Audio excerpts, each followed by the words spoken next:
Pokémon est une licence extrêmement connue, principalement grâce à son animé, ses jeux de cartes, ses peluches et principalement ses jeux. Ces jeux qui nous ont apporté partout dans le monde une immense joie, que ce soit en termes des graphiques, de l'histoire, des Pokémon qu'ils y trouvent. Mais, une question du tarot de la tête, quelle est ma génération préférée? Je n'ai pas joué à tous les jeux, je connais l'histoire des jeux, j'ai joué à leur remake, mais je n'ai pas joué à tous les jeux. Je tiens à le préciser, ça sera important pour le top. Si vous n'êtes pas d'accord avec mon top, n'oubliez pas de me le dire en commentaire et de l'accepter, s'il vous plaît. On va maintenant passer au début du top.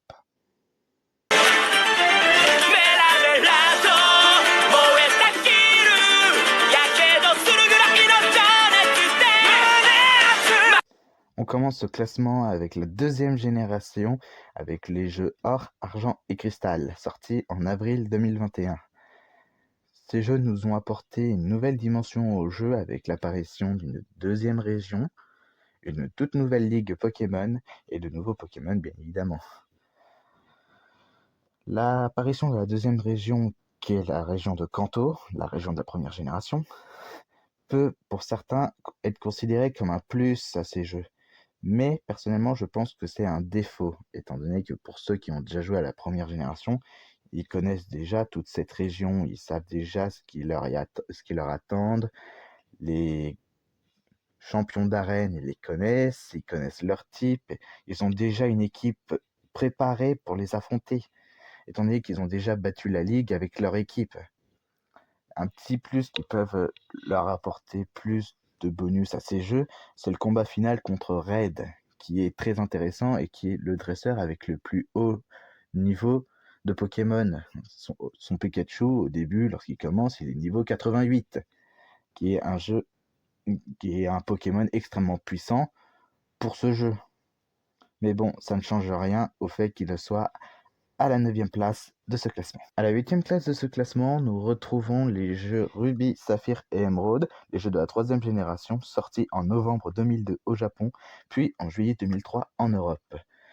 Ces jeux Pokémon nous apportent dans la région de ON, une région à moitié recouverte de terre et à moitié recouverte d'eau, principalement à cause des Pokémon légendaires de la jaquette, Groudon, qui est le Pokémon légendaire gérant les continents, et Kyogre, le Pokémon légendaire gérant l'océan et la mer. Ces jeux Pokémon sont assez compliqués en somme. Je n'ai joué qu'à leur remake, Pokémon Ruby Omega, donc j'aurais bien aimé jouer à Emerald. Mais je connais l'histoire autour de Emerald, et je vais un peu en parler. Ce que je trouve compliqué et un peu décevant, c'est qu'il y a les deux teams de méchants. La team Magma et la team Aqua. L'un veut agrandir les continents, donc la team Magma, et l'autre veut agrandir les océans, la team Aqua. Leur raison de team est totalement pourrie, c'est les pires méchants du jeu. L'un, étant donné qu'il veut agrandir les terres, il veut réduire l'eau. Mais on a besoin de l'eau pour vivre, on a besoin de la mer pour voyager. Alors que l'autre veut éradier la terre. Mais si on éradie la terre, où est-ce qu'on va habiter? C'est ça la question. Eux, ils sont totalement stupides. Ils pensent que leur machin pourrait régler certains problèmes, alors que non, ils vont en créer plus. Au niveau intelligence, leurs boss, ils sont débiles. Ils réveillent des Pokémon légendaires ancestraux, sachant qu'ils vont causer la destruction de la planète. Et ils s'en rendent compte une fois qu'ils l'ont réveillé. Ces méchants gâchent tout leur jeu. Ils sont totalement stupides. Leurs idéaux sont mauvais.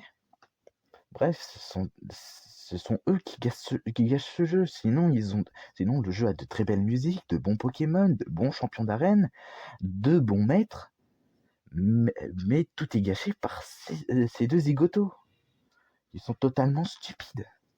Et c'est ça qui me déçoit beaucoup dans cette génération. C'est que s'il y avait eu un antagoniste beaucoup plus respectable avec, par exemple, la prise de contrôle de ON avec les Pokémon légendaires, là, à la limite, j'aurais compris. Là, ça aurait été un bon jeu.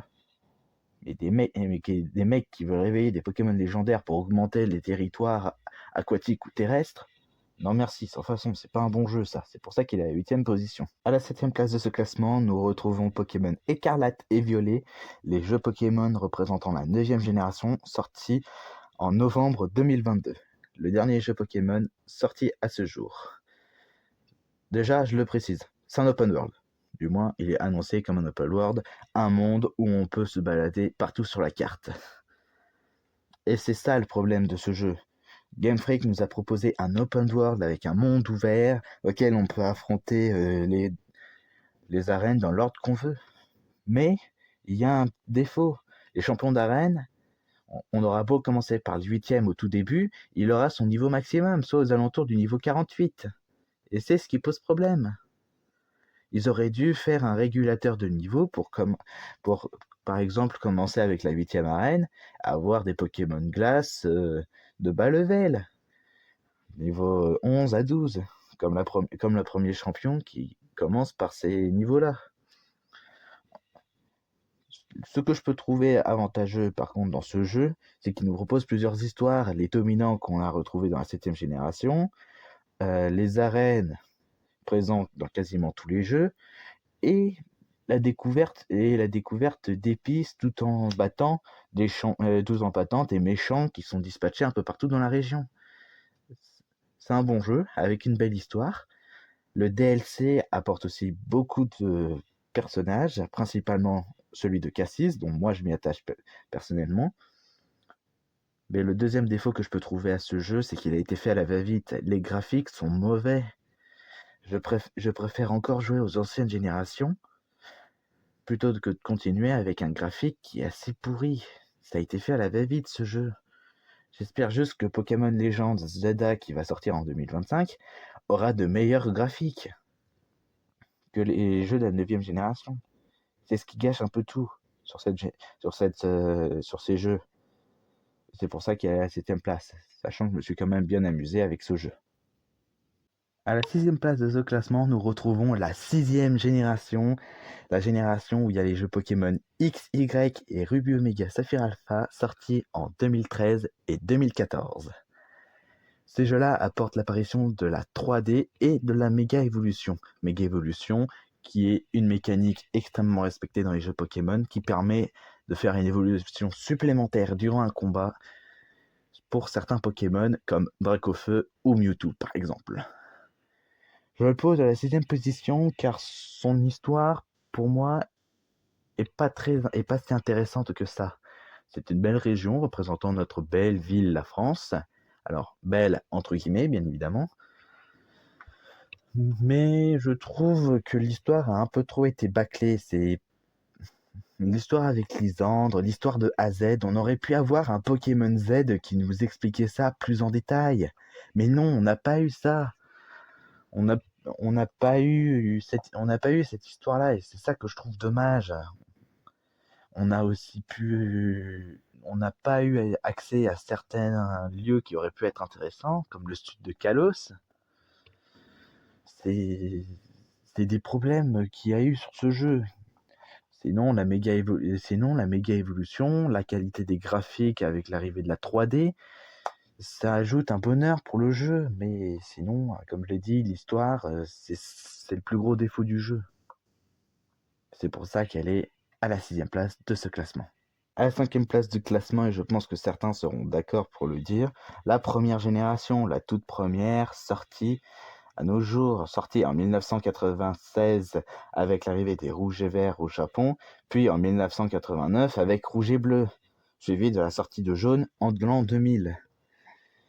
Première génération de Pokémon, première région, la région de Kanto, qui a révolutionné le monde de Pokémon avec la sortie des remakes Rouge-Feu et Vert-Feuille en 2004, puis Let's Go Evoli et Let's Go Pikachu, sortis une dizaine d'années plus tard. C'est un jeu moyen, je le classe à la moyenne pour la simple et bonne raison que c'est un jeu moyen.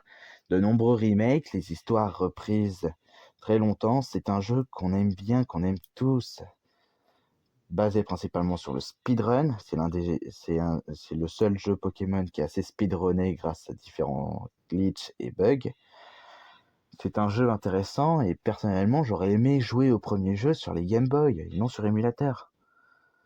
Les remakes offrent un peu trop de nouvelles nouveautés, de nouvelles choses assez différentes, comme par exemple Let's Go Evoli et Pikachu, où on ne joue plus Red, mais un autre dresseur. Rouge Feu Vert Feuille nous apporte les îles Séville, qui n'est pas dans l'histoire originelle, et c'est ça que je trouve un peu décevant dans les remakes. C'est l'apport de nouvelles choses. Je préférais garder l'ancienne avec de meilleurs graphiques. Bien que la première génération est très belle au niveau graphique, sauf les graphiques japonais qui ont dû être remplacés.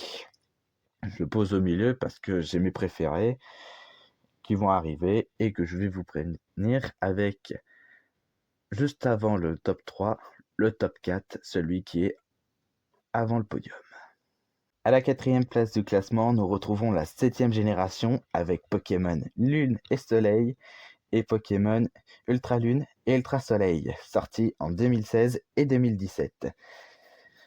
Ces jeux nous apportent dans l'archipel d'Alola, une archipel suivie de 4 îles, plus une artificielle, où on croise énormément de dresseurs, c'est coloré, c'est assez bien au niveau du graphique, l'histoire est assez intéressante.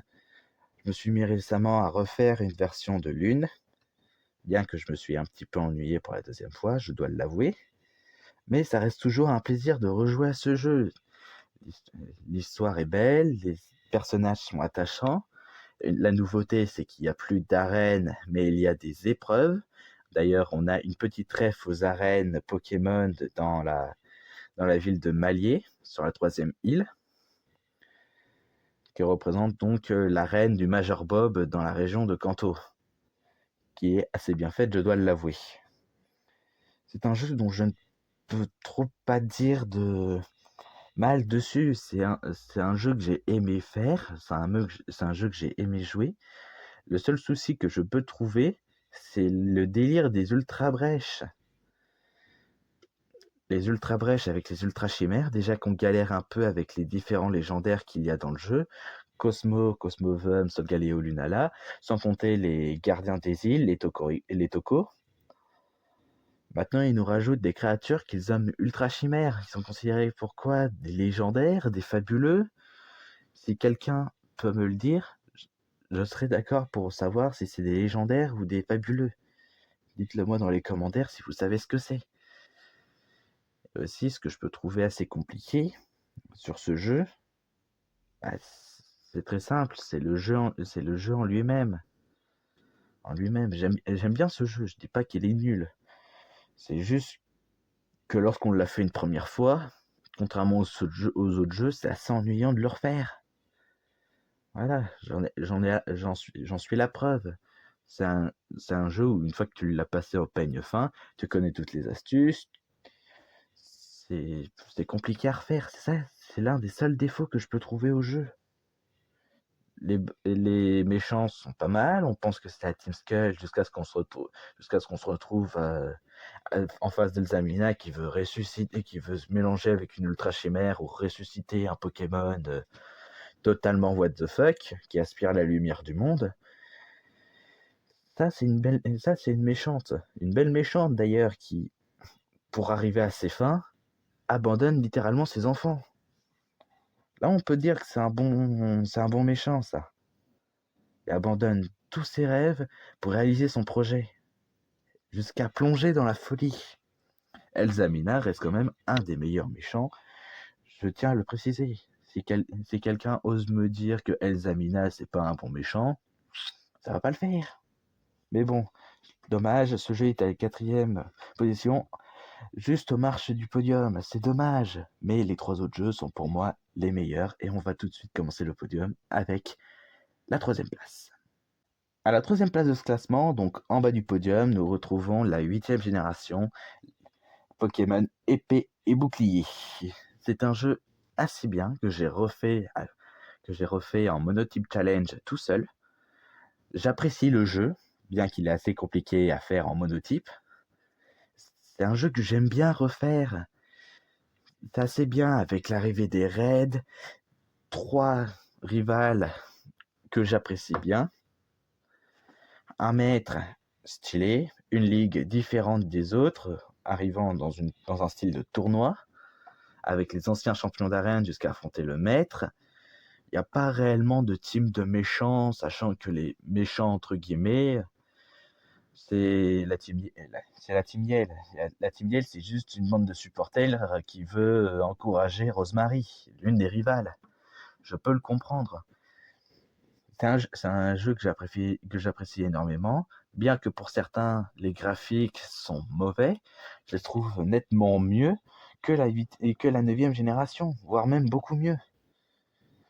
Ce que je peux trouver comme défaut à ce jeu, c'est les terres sauvages.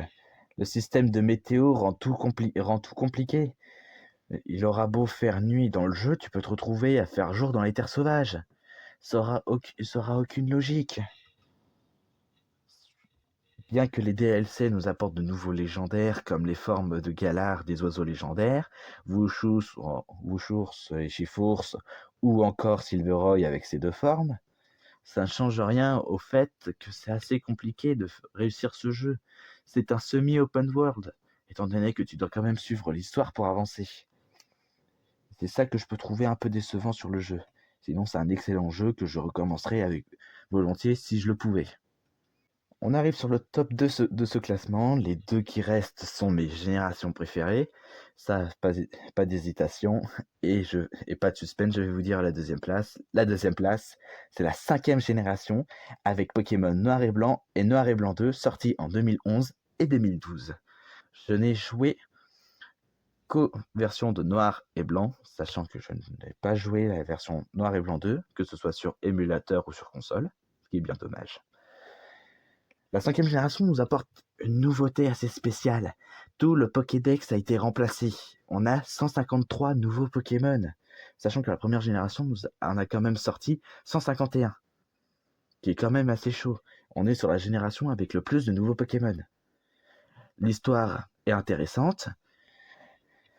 Les méchants sont intéressants. Les rivaux sont intéressants. Bianca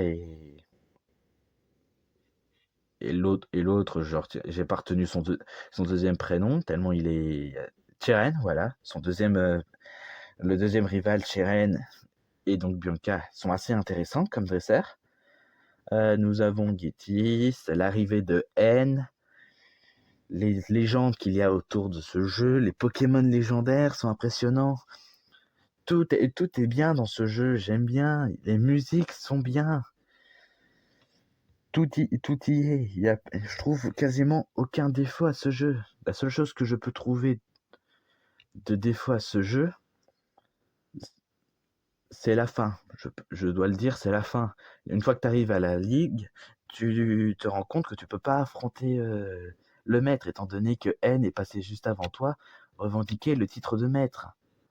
Ensuite, un château volant, un bateau volant, vous voyez ça comme vous voulez, un château sort du sol.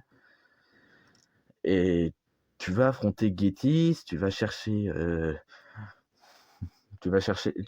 la roche noire ou la roche blanche, cela dépend ton jeu, et tu suis, voilà, tu pensais finir le jeu et affronter les méchants, sauf que ça te ramène sur une intrigue supplémentaire. C'est l'un des seuls défauts que je peux trouver au jeu. Sinon, c'est bien, les combats sont stylés, la musique aussi, les dresseurs sont bien, les Pokémon, sympas. C'est un jeu que j'aime énormément, c'est pour ça que j'adore cette génération. Mais bien évidemment, au-dessus de cette génération, il y a bien évidemment le top 1, le numéro 1, que je vais vous énoncer maintenant. Et à la première place de ce classement, si vous avez bien suivi, il ne reste plus qu'une seule génération. La 4e génération avec Pokémon Diamant et Perle sorti en juillet 2007 et Platine sorti en mai 2009. La 4e génération est la toute première génération auquel j'ai joué. J'ai joué avec Pokémon Diamant, et ça restera mon jeu préféré, bien que j'ai passé 5 ans à finir le jeu. Quand je dis finir le jeu, c'est finir l'intrigue principale. Je vous raconterai ça peut-être dans une autre vidéo, mais bon, au moins je vous dis, c'est la génération que j'ai aimée. Les musiques sont stylées, les dresseurs sont stylés, les Pokémon sont stylés, Les méchants sont stylés, que ce soit Helio, que ce soit les sbires, les Pokémon légendaires sont stylés, Dialga, Palkia, Giratina qu'on trouve dans la grotte origine, les 3 craies qui sont très intéressants, Regigigas qui se trouve à Frimapic au fond de son temple, tout est intéressant, Arceus qui se trouve tout en haut des colonnes lance, sous événement, tout est bien dans ce jeu. La musique de Cynthia, quoi. Cynthia est considérée comme le meilleur dresseur derrière Raid. Toutes générations confondues, c'est le meilleur jeu. Je n'ai rien à dire sur ce jeu. C'est beau, je ne trouve aucun défaut à ce jeu. Je pourrais le recommencer si ce jeu ne possédait pas un système de sauvegarde dans sa cartouche, au lieu que ce soit sur ses consoles. C'est dommage. Mais ça reste néanmoins, pour moi, la meilleure génération existante de Pokémon. Et je doute fort qu'on puisse faire mieux que ça. Eh ben, merci à vous d'avoir écouté ce top. Ça m'a fait extrêmement plaisir si vous l'avez vu jusqu'au bout. Je tiens à préciser que je suis désolé pour les fautes de prononciation. C'était assez compliqué pour moi. J'étais tellement content de faire cette vidéo que je bégayais. Voilà, je continue d'ailleurs un peu à bégayer, à avoir un blanc entre mes phrases. Je suis extrêmement désolé. Et si cette vidéo vous a plu, n'hésitez pas à lâcher le pouce bleu, abonnez-vous, commentez votre top. N'hésitez pas à me dire ce que je pourrais changer dans ces vidéos et à me donner de nouvelles idées de concepts. Sur ce, c'était X11, à la prochaine. Salut tout le monde!